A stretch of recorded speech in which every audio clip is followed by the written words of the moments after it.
Whoa. What's up? Hey, man, I'm like amped today, bruh. Today is February 28th, 2018. Man, it's been 4 years. 4 years, man. I say 5 years ago that my life changed, but 4 years ago I started a process that I had no idea where I was going to be 4 years ago. Let me tell you how growth happens, man. 4 years ago, I was just coming off of losing my mom in August of the previous year, in 2013, which was tragic for me, man. My wife left to go TDY to Afghanistan for a 6-month TDY, where she was going to be gone. It was just going to be me and the boys. She left for 6 months, a month after my mom was buried. And man, I was in a space that I had never been in before in my life. Just a dark space. My best friend was gone, my wife was gone, my support system, and all I had were my boys, Darius and Jeremiah at the time. And long story short, man, going through the holidays in a dark place, trying to be strong for these kids was difficult. It was hard to be whole for them during that time. But you know how God works, man. My sons were whole for me during that time. I wasn't in the best place or the best position that I could be in my life, and they were there. They held me down the whole time that their mom was gone. But during that time, the transition of, you know, being distracted with my mom being gone, my wife being gone, you know, I'm dealing with a supervisor that I didn't necessarily agree with on a lot of things, man, and the pressures of work started to affect my daily life. Well, with that being said, those pressures became so overwhelming to the point of where I just was not able to maintain functioning daily. I couldn't do the things that I needed to do. I could do the work, but the rest of my day was miserable. I was truly in a bad place, and work was not assisting or helping me at that. But with that, I was also starting to value myself and understanding that I didn't really have to be in the position to subject myself to the ridicule and the things that I was going through on a job that I really didn't deserve. You know, I felt like I'm extremely qualified at my job. I was doing everything that was asked of me, but you know, that's never enough. When you know, it's funny when people realize that you're capable, they have a tendency of overusing the situation, especially if it's benefiting them.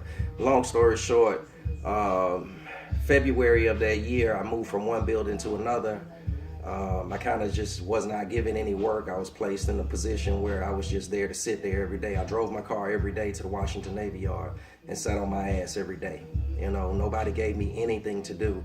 It was almost like a punishment for me going through what I was going through, but at the same time, it was almost like we just don't want you to be distracted with work, is the way they kind of played it. It was some bullshit.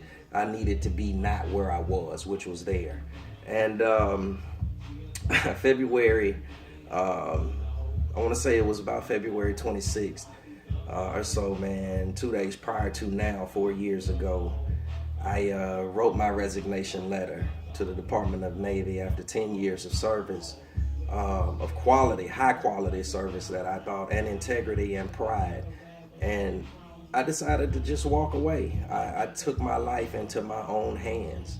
I needed to find myself. I walked away from about $90,000 a year. I remember calling Mimi on the phone and telling her that I couldn't do it anymore. And she was nervous, of course. She's overseas. She can't do anything about it. We're living in a, you know, $450,000 home. $450,000 home, and all of the, you know, the accoutrements that come with it, you know, the big BMWs and the 2 Lexuses, the motorcycles, and all the things that come with living at that pay scale. And I literally was going to walk away because I was tired. I couldn't do it anymore. I couldn't drive in the car anymore, and look in the rearview mirror and see that I was one of everybody else on the highway, man, with nothing but lights going one direction. The other side of the highway, clear as shit, everybody programmed to do the same fucking thing. And I was that person. I was doing it. But it wasn't making sense to me while I was in the car like these motherfuckers, man. They doing makeup, they listening to the radio, it becomes routine. You're going and getting your money, but you're never enjoying it because you're so caught up in the process and the routine of things. But again, long story short, I say that, and I'm gonna just be frank and just come clean with this because I have to get it off my chest. But man, 4 motherfucking years ago, man, I put in my resignation and I never looked back. When I handed it to my supervisor, it's funny because it was after the Navy Yard shooting, you know, which had occurred probably during that time of darkness, man. It was a horrible place for me. But after that shooting, I remember telling my supervisor I needed to speak with him, and he looking nervous. He was like, you know, is everything okay? And I'm like, yeah, motherfucker, I just need to talk to you. But this is the state of the world that we live in, where people are just apprehensive to anybody that even's considering just, you know, they've had enough. I couldn't do anything else for them that was going to make them better, and I couldn't do anything else for me that was I couldn't make any more money. It wasn't going to make me happy. The BMW couldn't get any bigger. The motorcycle couldn't get any bigger. You know, it was enough. I was tired. But I asked him, I said, can I speak with you? You know, I gave him my letter, and in tears, I handed him the letter. And I said, I hate to get this to you, but I have to. And I handed it to him, and I handed him my cat card because I had no intentions of coming back. And I knew that I needed to cut ties at that moment. And I asked him, I said, I thank you for everything that's been done for me. I've learned a lot. I've worked with some amazing people, some of the smartest people in the world, but I can't do this anymore. And on that day, I handed him my resignation, and he looked at me and he said, you sure? I said, yeah, I'm sure, man. And he shook my hand, and I remember walking out of the building, past the cubicles and out the door. I made a right turn, and I walked out the back door, which had a cat card swipe on it. And the whole time I'm thinking that I could always go back at some point and tear this up, but I knew I wasn't. And I remember looking forward, and I remember seeing the parking garage and walking towards my car, and I never looked back at the building. And as I walked up the sidewalk, the parking garage, I walked to my car, and I remember getting in my car and I started it, and I didn't even let it warm up. It was kind of cool that morning, and I remember just driving away, and I never looked back at the parking garage, and I never looked back at the building that I worked in, and I just kept riding. And I just rolled through the gate. I saw the gate guard, and as I passed through the gate guard, I never looked in the rearview mirror. I made a right turn across the bridge, and I was coming home. I remember driving home, and I remember just my life needed to end at that stage of what was going on. I had to cut ties with it. It was one of the hardest trips I had ever made in my life, but I made it, man. But I'm here today to tell you, not to depress you, that 4 fucking years ago, man, 4 years ago, I said that I was going to do something, and it seemed corny at the age and the time, but I said I was going to do something for me, and I did something that I wanted to do, something that I enjoyed, and I think I'm damn good at it. 4 years ago, I get phone calls today of people requesting my services for what we do. 4 fucking years ago, man. It hasn't been easy. It hasn't been fucking, you know, the best situations of all times. I've never accepted the business initially. I was scared of it. I was embarrassed of it because I was so used to having this and I was making this, but I was trying to satisfy these people and trying to make them think this. But fuck all that. I'm here to tell you that you can do anything that you choose to do. If you want to work, take your ass to work and work, man. Go get it. If you want to fucking get paid, work is probably not going to do that for you. It can satisfy your living. It satisfies where your quality of living is. You can do that if you manage your debt. But if you want to be in these big whips and these big ass cars and this big ass crib and all this old crap, man, you have got to set out on your own and start your own business. Nothing else. You can work and do it, or you can do it on its own, but it's imperative that you step out on your faith and do something that you truly believe in. I don't give a shit how corny it is to anybody. I don't give a fuck what they think about it. They ain't gonna invest in it anyway. Even when it's successful, they gonna stand back and they'll have something to say, or they'll say, oh, I wanna just know. Whatever the situation is, fuck all that. Find you. Do something that you wanna do. Something that makes you happy. And if you find out that it makes you happy, I promise you, that it's people like you, it's other groups that want to be with you, that you can find ways to make money doing what it is that you love.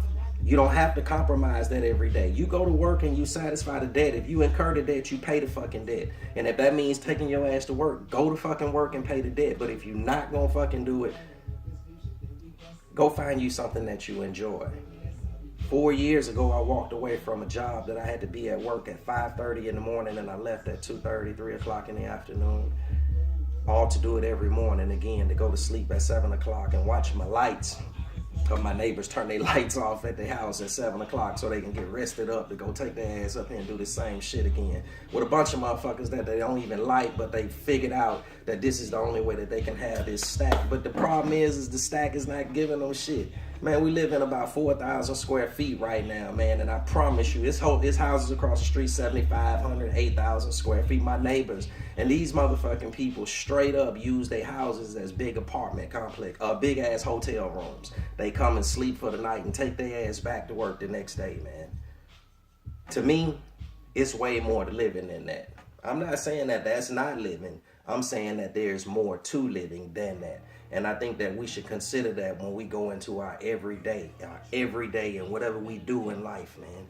Find your happiness, man. Find something that you want to do and invest in it. Like the crab boss say, man, one time to that homeboy, man, I follow him on social media. That dude said, man, don't take your whole income tax check, man, and throw that shit to a fucking car or to some shit that ain't gonna have no value, man. If you do hair, bitch, go buy some hair. Nigga, if you do cars or you paint, nigga, go buy some guns.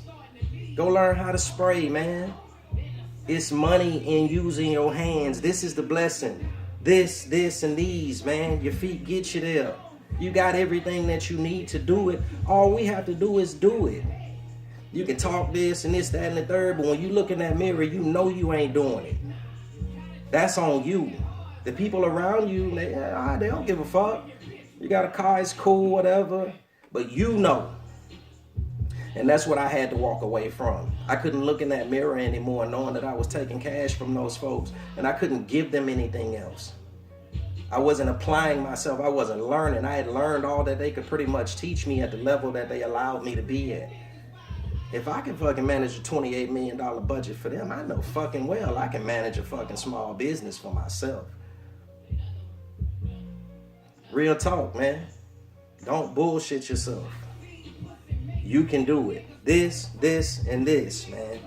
These two, the feet will get you there. They will get you there. All you gotta do is go find somewhere, point them in the right fucking direction, and put these to work. Put this to work, and let this guide you, man. Let this push you. Go get it. Don't bullshit yourself. Promise you, 4 years ago, man. 4 fucking years ago, I worked from April to October on my schedule. These people are calling me for business. I haven't made a phone call to solicit yet, and I pretty much covered 75% of my schedule for the year. That's without me even having to go out here and shake hands or kiss somebody's ass or kiss a baby or, have to flirt with some old lady or something to get some service. But whatever it is you got to do to get your business, man. But what I will say is that you have the time and the ability to do it. You got 24 hours in a day. You sit up here and watch this TV, you fuck with this phone, you listen to music, you can be doing something else to get your shit together, to be taking your shit to the next level, man. That's 100. And if you don't, I promise you, only you gonna look back and say, I shoulda, woulda, coulda. Those are my greatest fears in life, man. If the Lord allows me to lay on the deathbed, man, I don't ever want to look back and say, I wish I woulda, coulda. I shoulda hollered at that little breeze, man. You shoulda, nigga. You know what I mean? I should have went in there and talked to him and told him I'm worth more than this, man. Yeah, you should have, nigga. You could have, but you didn't. But you can fix that today, homie. This coming from the block, man, to the corporate room, to making my own path, man. I'm from the block. I know what it is to sweep floors and clean toilets. I'm from the block. I know what it is to see niggas get shot at and beat up with baseball bats, man. Mine can't be questioned, man. I'm sure yours can't either. But we can't take that shit into the future, bruh. We got to clean that up, sweep that up, so that we can make it look better. The people in the boardroom don't know who the fuck they sitting next to. They won't test you on that level because they have a feeling that you come from that anyway. So you don't need to keep needing to prove that. Put the suit and tie on, put your button up on, man. Tuck your chain sometime. Grown up. Raise up. Change your game. You can't do everything with everybody. The same conversation you have with me, you can't have with the pastor. You can still be you, But you can't do all the same retarded, ignorant shit the way you been doing it. It ain't, that's not living, man. That's not life. You will never progress with that mentality. If you did it yesterday, you either need to build on it or let that shit go. Start cutting ties with some of it. This is not from pointing the finger at you. This is from living it now and learning and going through it and cutting ties with things that don't make me better. If I can't make somebody else better, why am I lingering on to them people? Hopefully they can see something from me and say, man, G a good dude. Hey, we're gonna forever be that. But at the same time, you have to let things go. You have to grow. And you have to let people grow. You have to be able to let people go so that they can grow. But the goal is about doing you. 4 years ago, man. 4 years ago, I took a challenge within myself financially. I took a risk within myself financially. I'm broke as shit. I could use 90K right now. But I'm thankful to have built some relationships where I got some kings and some queens that's investing in me because I never wronged anybody, or I try not to. And they're investing in me. So I gotta make this shit work. Because it's not just me now. They're investing in me. And now I got to go out here and not only show, I proved that I can do this for me, but now I've got to prove that I can do this for me and satisfy them in addition to taking it to another level. That's a little pressure, man, but I'm excited about it. And if you love it, and if you love it, and if you created it, and if you want it to be great, you got to dig into it and go fucking get it, man. Every day, small shit, the website, the email, the fucking da-da-da-da-da, smoke your J, have a drink. Go talk your ass off up with your game. The email, the fucking keep working. Every day something. And I promise you, you'll look back and you can appreciate the growth that's occurred, man. Whether it's studying, whether it's working out, whether it's shit, getting fat and eating, whether it's fucking and wanting to get better at sex, whether it's whatever, man, you can do it. All you have to do is do a little bit of it every day to make it better. And I promise you, you can look back and say, damn, Chi. And then look back. Don't be scared to look back. Look back, man. Look back so that you can say, all right, shit, I set a goal and I accomplished it. That's going to give you the confidence so that you can do another one, so that you can step out and take another step, man. So that you can say, okay, all right, that wasn't that bad. But trust me, when you open a door, there you go. When you open that door, you're going to be faced with 2 doors. And then when you go through one of those and back out and come in and going through the other one, you're going to be faced with 4 doors. So every time you open a door, at least you're opening another opportunity to go through another set of doors, man, which is going to increase you as a person, as a whole, as an individual, as a business, as a couple, as a partner, as a homegirl, as, side bit, whatever, man, whatever. But 4 years ago, bruh, your boy G Green, I started IceGreen Snowballs, man, in a sketch pad. A fucking pad. Mixing Kool-Aid. Built the right relationships with the right people. Found the right products that I like, that I wanted, the vision and the whole bouginess of it all that fits my style. This is what I wanted to create, and this is what I took a risk doing. Did I think this shit was gonna work back then? Fuck nah. Man, I was embarrassed to even fucking say that I was a business owner and that I had left and the Beamer was paid for, thank God. So I didn't have to worry about having my shit repossessed, man. You feel me? You know? But at the same time, I knew that it was going to be something better than what it was working. And I needed to take that chance. At least if I was gonna fail, at least I needed to be able to say, shit, I took a shot and I ain't got no shot, man. You feel me? You know, but apparently I got a little something. I might not have as much rotation as somebody else, but I got a little something. It's done went in the net a couple times, man. So 4 years ago, bruh. So I have to go at it this year hard, man. I'm excited. I had to share that. It's been today's a good day, man. February 28, 2018, going into March 1st. My opening day is March 31st, 2018. IceGreen Snowballs will be opening at Eastern Market, 10 a.m., I believe, 11 a.m. to 4 p.m. We'll set the schedule, have everything online, social media. Come check us out, man. I'm going to shave all this off, get cleaned up, because I'm sure I don't want this over my snowball, so I know you don't want it over yours, man. One time. It's your boy, man. 4 years, man.